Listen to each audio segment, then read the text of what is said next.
Hi, this is Jesse Dahl. I'm the Senior Horticulturist here at the Arboretum State Botanic Garden of Kentucky.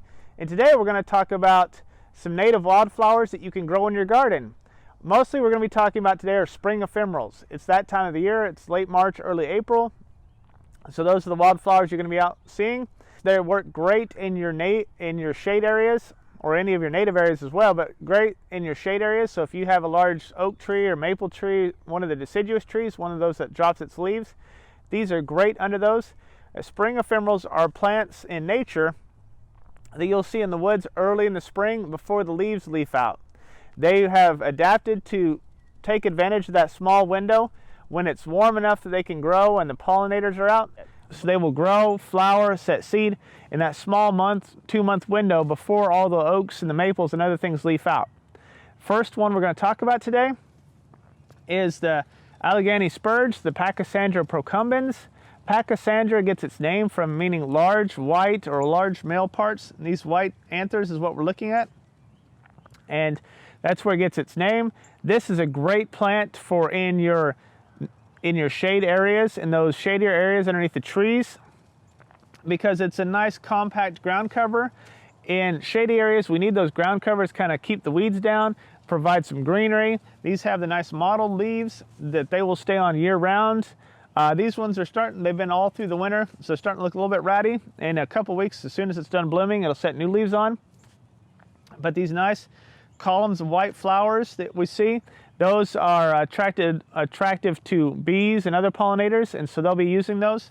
And it's really important that we have that early source of pollen for all of those bees and things that have been going through all winter long without much except for whatever they stored through the winter.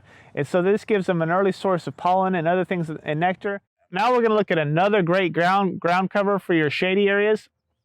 And this is the wild ginger, the native wild ginger, or Acerum canadense.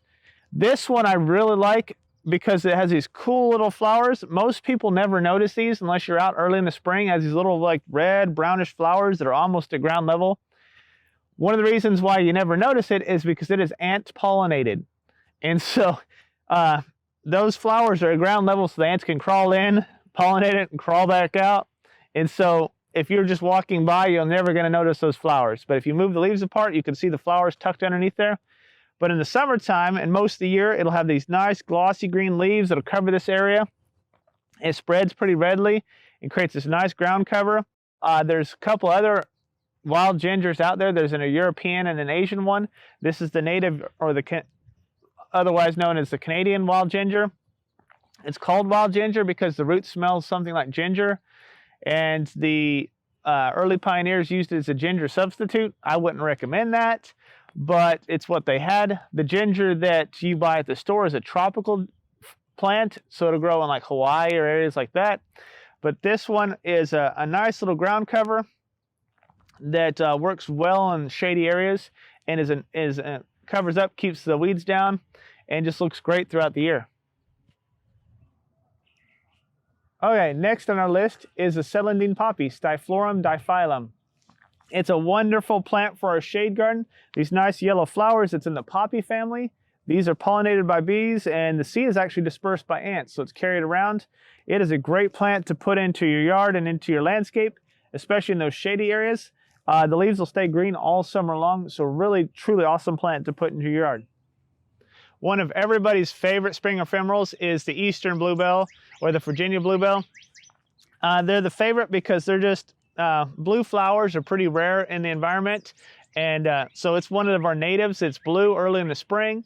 It starts pink. If you'll notice, the small ones are pink, but it'll turn to blue as they mature. These are pollinated by bees. The best pollinators for this are butterflies and moths because it's got this really long throat.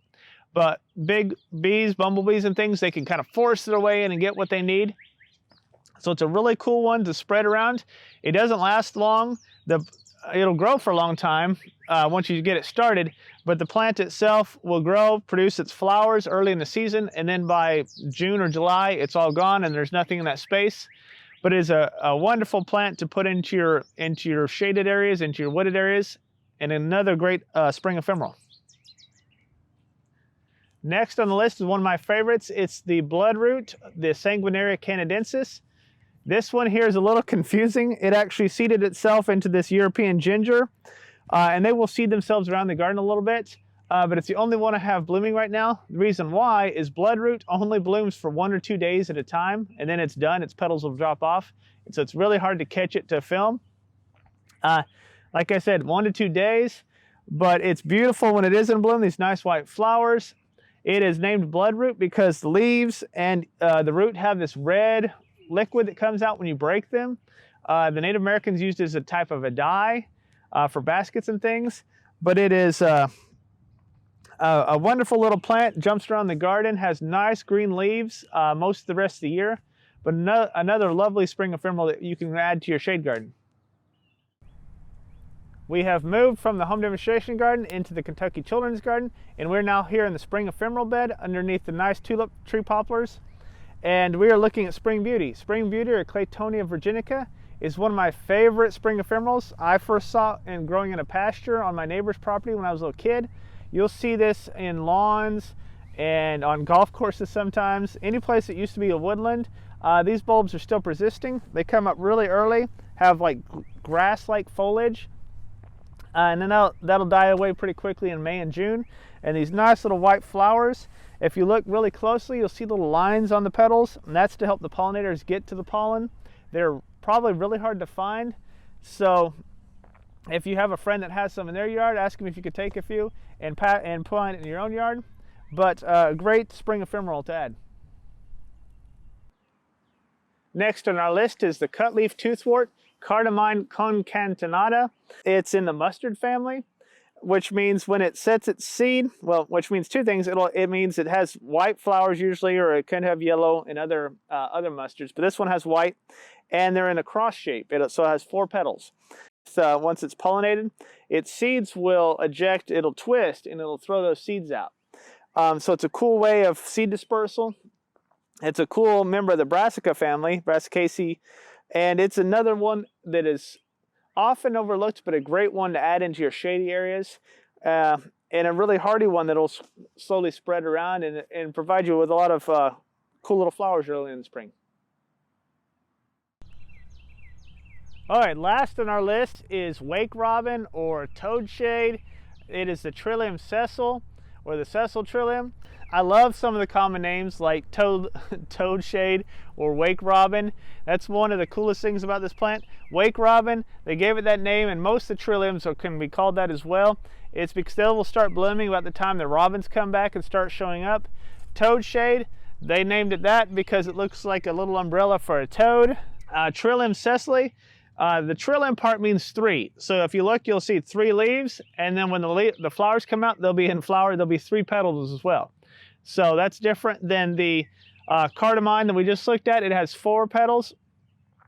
This one, wake robin, is kind of overlooked because it's not very showy. It's not got big white flowers or anything. It's just got little red flowers. But it makes up for that with the wonderful looking leaves, the mottled red on the leaves. The red flowers are kind of like the ginger that we looked at earlier. They're pollinated by beetles and flies. Things that are attracted to that red color. It also smells. It can smell like kind of like a dead animal, or maybe a little bit fruity sometimes, so it can attract those animals. And the cool thing about trilliums is they have something called an eleosome, and that is a little fatty particle on the end of the seed, like a little piece of candy almost for ants. And so they will grab it and haul it away, and then they eat that piece of candy off and throw out the rest of the seed, and that way it's spread around by the ants. So it's a cool little plant to add into your spring ephemeral garden or into your shade garden. Thank you for coming along with us on this little tour of some spring ephemerals. So get out and see them in nature, put some in your yard. Just remember, please don't collect them from the wild. Try to find a reputable nursery that will have them. Some of our local garden centers, Drop Seed Nursery, Ironwood Nursery, Prairie Moon also. So some of the native nurseries will have these. Please don't collect, but you can also, another good thing is to, once you have some or find a neighbor who has some, they can divide those, give you a couple, you can pass them on. That's another good way to get these into your yard and into your gardens. But thank you so much for joining us, and have a great wildflower week.